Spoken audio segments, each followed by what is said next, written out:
ভাই আমরা হচ্ছে অ্যান্ড্রয়েড প্লেয়ার ভাই, আমরা আইফোন প্লেয়ারদের মতো ভাই ড্র্যাগ করলে হেডশট লাগে না, কারণ ভাই অ্যান্ড্রয়েডে ড্র্যাগ করতে করতে ভাই আকাশ পরিমাণ কষ্ট। এখন অনেক আইফোন ইউজাররা বলবে ভাই হ্যাঁ তুই পারলে একটা আইফোন কিনে দেখেন, আইফোন প্লেয়ারদের নিয়ে খোঁচা দিতেছিস কেন? তো ভাই যারা লিগেল আইফোন ইউজ করে না তারা নিজ থেকেই বলবে হ্যাঁ ভাই আমরা যখন আইফোনে গেম প্লে করি আমরা খুব ভালো পারফরমেন্স পাই, কিন্তু ভাই অ্যান্ড্রয়েড প্লেয়ার তারা পায় না। কারণ ভাই আইফোনে যারা গেম প্লে করে তারা ভালো কোয়ালিটি পায়, ভালো পারফরমেন্স পায়, ভালো একুরেসি করতে পারে, কিন্তু ভাই একটা লো ডিভাইস অ্যান্ড্রয়েড প্লেয়ার কখনো পারে না। হ্যাঁ অ্যান্ড্রয়েডে ভালো ভালো ডিভাইস আছে, ভালো ভালো গেমিং ডিভাইসও আছে, ওগুলো তো করতে পারে, কিন্তু ভাই আইফোন হচ্ছে আলাদা।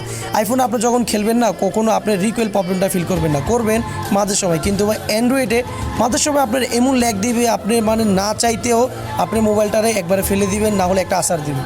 তো ভাই এই জিতটা সবারই হয়। অ্যান্ড্রয়েড প্লেয়ার ভাই মানে লিজেন্ড ভাই, আমি সব সময় মেনে নিই ভাই। আমি অ্যান্ড্রয়েডে খেলতেছি এমন না, আমিও আইফোনে খেলছি, আমি জানি আইফোনে কীরকম পারফরমেন্স করা যায়। তো আপনারা তারাই কমেন্ট করবেন যারা লিগেল নো ডিভাইস প্লেয়ার, তাদেরকে মন থেকে আমি সব সময় রেসপেক্ট জানাই। কারণ ভাই বিশ্বাস করেন ভাই, আপনি একটা লো ডিভাইসে খেলে দেখেন তখন বুঝতে পারবেন। ভাই আমি বুঝতাম না, যখন ভাই আমার মোবাইলে প্রবলেম হয়েছে না তখন থেকে বুঝতে পারছি ভাই লো ডিভাইস প্লেয়ার তারা কীভাবে খেলতো, ভাই কীভাবে গেমটা খেলে। আমি তো আগে বুঝতাম না, এখনই না বুঝতেছি।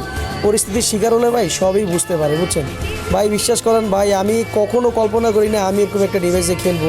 মানে ভাই এত প্রবলেম দেয় যেগুলো মুখের ভাষা নাই। তো ভাই যারা মানে সত্যিকারের ভাই সবসময় এই লো ডিভাইস দিয়ে গেম খেলেন না তাদের ভাই মন থেকে রেসপেক্ট জানাই। সত্যি ভাই আপনারা ভালোবাসায় নেবেন আর এই ভাইটাকে সাপোর্ট করবেন, আমি আপনাদের পাশে অলওয়েজ আছি ভাই। পরিস্থিতির শিকার না হলে বুঝতামই না ভাই লো ডিভাইসে খেলা এতই কঠিন।